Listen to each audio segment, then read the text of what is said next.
My name is Amy. My student number is 1. I'm a freshman at NCUE. The title is The Global Food Waste Scandal. The name of the speaker is Tristram Stuart. The job of uncovering the global food waste scandal started for me when I was 15 years old. I bought some pigs. I was living in Sussex, and I started to feed them in the most traditional and environmentally friendly way. I went to my school kitchen, and I said, "Give me the scraps that my school friends have turned their noses up at." I went to the local baker and took their stale bread. I went to the local greengrocer, and I went to a farmer who was throwing away potatoes because they were the wrong shapes or size for supermarkets. This was great. My pigs turned that food waste into delicious pork. I sold that pork to my school friends' parents, and I made a good pocket money addition to my teenage allowance. But I noticed that most of the food I was giving my pigs was in fact fit for human consumption, and that I was only scratching the surface. And I right the way up the food supply chain. In supermarkets, greengrocers, bakers, in our homes, in factories and farms, we were hemorrhaging out food. Supermarkets didn't even want to talk to me about how much food they were wasting. I'd been round the back. I'd seen bins full of food being locked and then trucked off to landfill sites, and I thought, surely there is something more sensible to do with food that wasted. One morning when I was feeding my pigs, I noticed a particularly tasty-looking sun-dried tomato loaf that used to crop up from time to time. I grabbed hold of it, sat down, and ate my breakfast with my pigs. Laughter. That was the first act of what I later learned to call freeganism, really an exhibition of the injustice of food waste, and the provision of the solution to food waste, which is simply to sit down and eat food, rather than throwing it away. That became, as it were, a way of confronting large business in the business of wasting food and exposing, most importantly, to the public, that when we're talking about food being thrown away, we're not talking about rotten stuff. We're not talking about stuff that's beyond the pale. We're talking about good fresh food that is being wasted on a colossal scale. Eventually, I set about writing my book, really to demonstrate the extent of this problem on a global scale. What it shows is a nation-by-nation breakdown of the likely level of food waste in each country in the world. Unfortunately, empirical data, good, hard stats don't exist, and therefore to prove my point, I first of all had to find some proxy way of uncovering how much food was being wasted.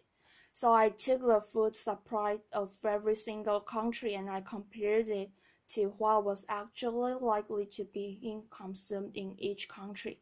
That's based on diet intake surveys. It's based on levels of obesity. It's based on a range of factors that give you an approximate guess as to how much food is actually going into people's mouths.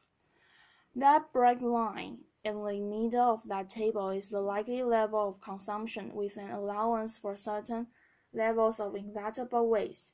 There will always be waste. I'm not that unrealistic that I think we can live a waste-free food. But that bright line shows what the food supply should be in a country if they allow for a good, stable, secure, nutritional diet for every person in that country. Any doubt about the line, and you'll quickly notice that that includes most countries in the world, represents unnecessary surplus, and is likely to reflect levels of waste in each country. As a country gets richer, more and more and getting more and more surplus into its shops and restaurants. And as you can see, most European and North American countries fall between 150 and 200% of the nutritional requirements of their populations. So a country like America has twice as much food on its shop shelves and its restaurants than is actually required to feed the American people. But the thing that really struck me when I plotted all this data, and it was a lot of numbers, was that you can see how it levels up. Countries rapidly shoot towards that 150 mark, and then they level off, and they don't really go on rising as you might expect. So I decided to unpack that data a little bit further to see if that was true or false, and that's what I came up with, if you include not just the food that ends up in shops and restaurants, but also the food that people feed to livestock, the maize, the soil, the wheat that humans could eat but choose to fatten livestock instead to producing increasing amounts of meat and dairy products. What you find is that most rich countries have between 3 and 4 times the amount of food that their population needs to feed itself. A country like America has 4 times the amount of food that it needs. When people talk about the need to increase global food production to feed those 9 billion people that are expected on the planet by 2050, I always think of these graphs. The fact is, we have an enormous buffer in rich countries between ourselves and hunger. We've never had such gargantuan surpluses before. In many ways, this is a great success story of human civilization, of the agricultural surpluses that we set out to achieve 12,000 years ago. It is a success story. It has been a success story, but what we have to recognize now is that we are reaching the ecological limits that our planet can bear. And when we chop down forests, as we are every day, to grow more and more food, when we extract water from depleting water reserves, when we emit fossil fuel emissions in the quest to grow more and more food, and then we throw away so much of it, we have to think about what we can start saving.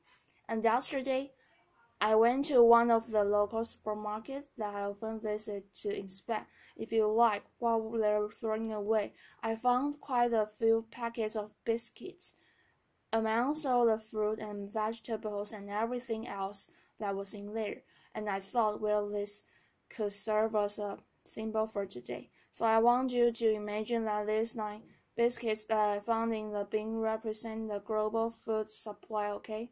We start out with 9. That's what it feels around the world every single year. The first biscuits we're going to lose before we even leave the farm. That's a problem primarily associated with developing world agriculture, whether it's a lack of infrastructure, refrigeration, pasteurization, grain stores, even basic fruit crates, which means that food goes to waste before it even leaves the fields. The next 3 biscuits are the foods that we decide to feed the livestock, the maize, the wheat, and the soil. Unfortunately, our beasts are efficient animals, and they turn 2/3 of that into feces and heat. So we've lost those 2. And we've only kept this 1 in meat and dairy products. 2 more we're going to throw away directly into bins. That is what most of us think of when we think of food waste. What ends up in the garbage? What ends up in supermarket bins? What ends up in restaurant bins? We've lost another 2, and we've left ourselves with just 4 biscuits to feed on. This is not a superlatively efficient use of global resources, especially when you think of the billion hungry people that exist already in the world. Having gone through the data, I then needed to demonstrate where the food ends up. Where does it end up? We're used to seeing the stuff on our plates. But what about all the stuff that goes missing between? Supermarkets are an easy place to start.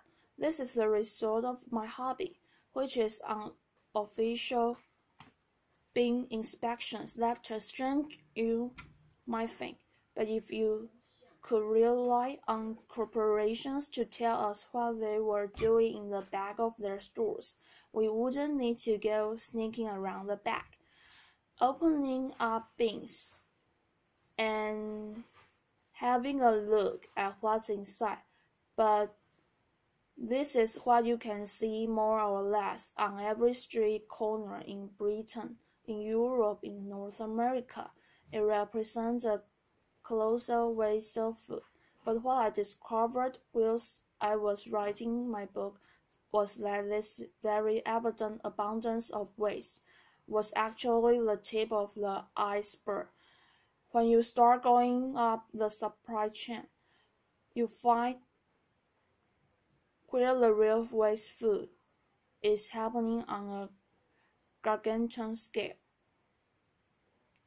Can I have a show of hands if you have a local of sliced bread in your house who lives in a household where they crust the slice at the first and last end of each loaf, who lives in a household where it does get eaten? Okay, most people, not everyone, but most people and lists.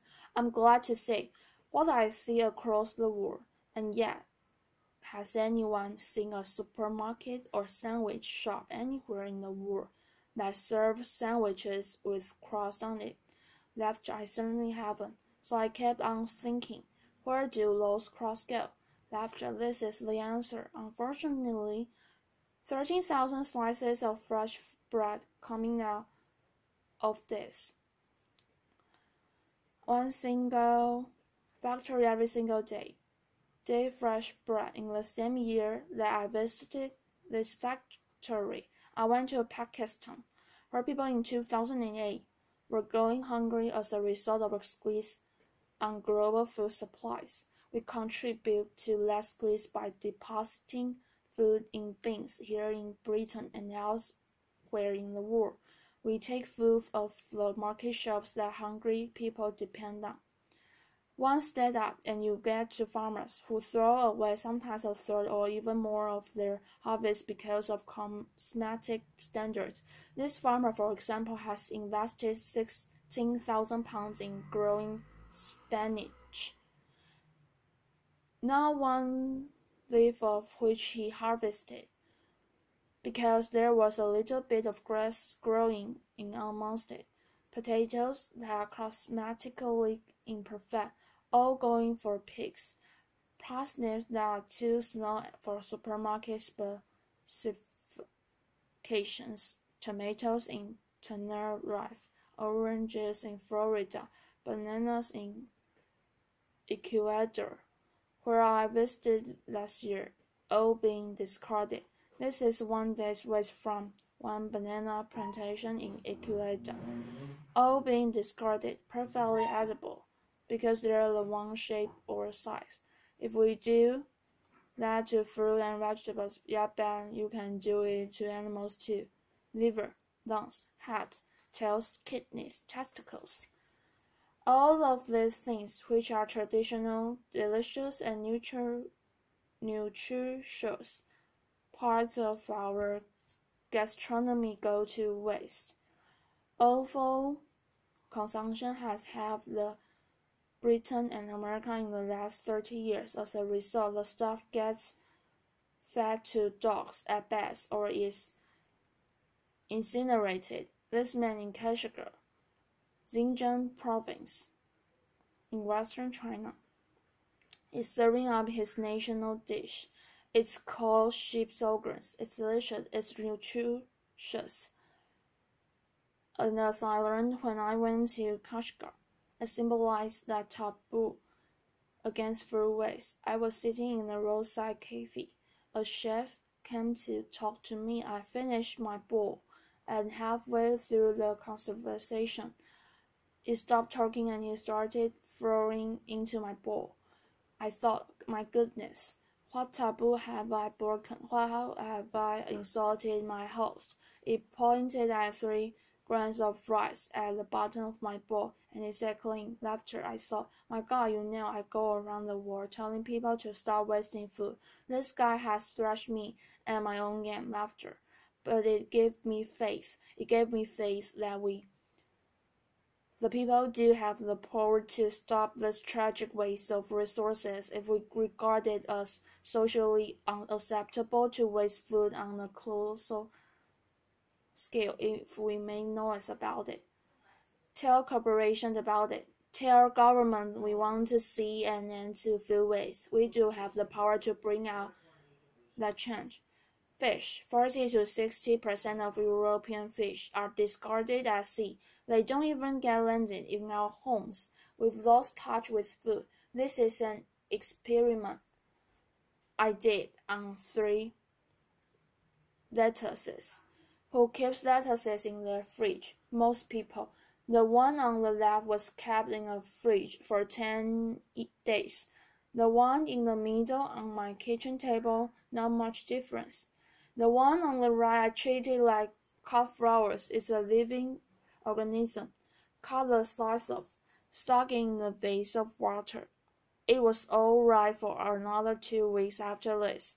Some food waste, as I said at the beginning, will inevitably arise. So the question is, what is the best thing to do with it? I answered the question when I was 15.